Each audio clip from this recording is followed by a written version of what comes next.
চরিত্র সততার পরীক্ষায় উত্তীর্ণ জামাত ইসলামী।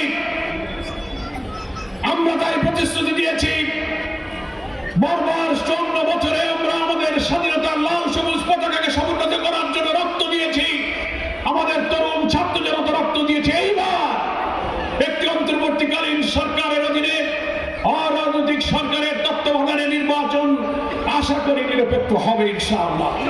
সেই নির্বাচনে দেশবাসী দাঁড়িপাল্লা মার্কায় ভোট দিয়ে একটি মানবিক, ইনসাফপূর্ণ, সমৃদ্ধ নতুন বাংলাদেশ ইনশাআল্লাহ নির্মাণ করবে। আমি সিদ্ধান্ত নিয়েছি, আল্লাহ যদি আমাকে বিজয়ী করেন, 12 তারিখের পর 13 তারিখ থেকে প্রথম কাজ হবে বিল ডাকাতি আর পানি সরিয়ে কৃষকের ঠিকানা কেন্দ্র। আমার নির্বাচনী এলাকার 5টা রাষ্ট্রায়ত্ত পাটকল বন্ধ হয়েছে, বেসরকারি পাটকল যেগুলো বন্ধ আছে, আমি নির্বাচিত হলে সেই বন্ধ পাটকলগুলো ইনশাআল্লাহ আমি চালু করব, আধুনিকায়ন করব। আমি সিদ্ধান্ত নিয়েছি, বেকার যুবক তরুণ যারা বিশ্ববিদ্যালয় থেকে পড়ছে, প্রায় 4 কোটি যুবক এবার নতুন ভোট দেবে। আমার ডুমুরিয়া ফুলতলার তরুণ যুব শক্তির কর্মসংস্থানের জন্য আমি 72 ঘন্টা ময়েশ্চার সমৃদ্ধ লিলি বডি ওয়াশ, শিয়া বাটারের গুডনেস স্কিন রিপেয়ার করে রাখে সফট ও glowing. Freelancing system, technical institution, কারিগরি উৎপাদনমুখী শিক্ষা, বেকারত্ব দূর করার জন্য আমার ডুমুরিয়া ফুলতলাতে আমি ইনস্টিটিউট চালু করব। যুবকদের খেলাধুলার জন্য ডুমুরিয়া এবং ফুলতলায় 2টো মিনি স্টেডিয়াম প্রতিষ্ঠার সিদ্ধান্ত আমি গ্রহণ করেছি। আমি ফুলতলা ভৈরব নদীর উপরে সিকির হাটে একটা ব্রিজ নির্মাণ করার সিদ্ধান্ত আমি গ্রহণ করেছি। এই কথা আমি খুলনার প্রেস ক্লাবে সাংবাদিক সম্মেলনে আমি প্রথম ঘোষণা করেছি। শুনলাম আমার অনেক বন্ধুরা আমার কথা শুনে পরে বলছে আমরাও ওটা বানাবো। আলহামদুলিল্লাহ, ব্রিজ হলেই তো হয়, কিন্তু কথাটা আমি প্রথম বলেছি। ভৈরব নদীর উপরে যদি সিকিরহাটে ব্রিজ হয়, এখন তো কম সময় লাগে রূপসা ব্রিজের কারণে, পদ্মা ব্রিজের কারণে।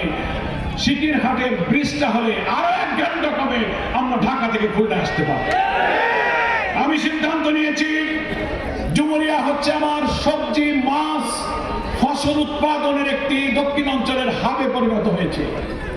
সবজি চাষিরা সবজি চাষ করে বিদেশে রপ্তানি করে, রাজধানী সহ ঢাকার বিভিন্ন জায়গায় যায়, সবজিটা নষ্ট হয়ে যায়, চাষিরা ন্যায্য মূল্য পায় না।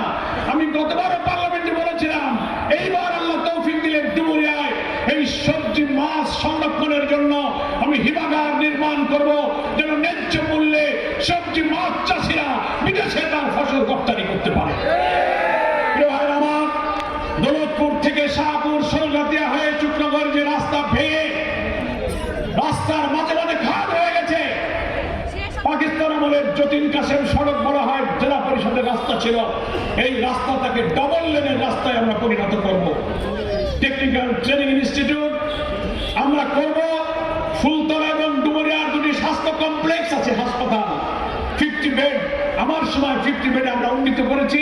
অ্যাম্বুলেন্স, এখানে আল্ট্রাসাউন্ড মেশিন, এক্সরে মেশিন, এগুলো আমরা করেছিলাম। এবার যদি আল্লাহ আমাকে নির্বাচিত করে, হাসপাতাল 2টিকে 100 বেডে উন্নীত করা হবে। এখানে আইসিইউ, সিসিইউ সহ আধুনিক হাসপাতাল করা হবে। আমাদের আমিরে জামাত ঘোষণা দিয়েছেন, আমাদের সরকার প্রতিষ্ঠিত হলে বাংলাদেশের প্রত্যেকটি জেলা হেডকোয়ার্টারে মেডিকেল কলেজ, হাসপাতাল নির্মাণ করা হবে।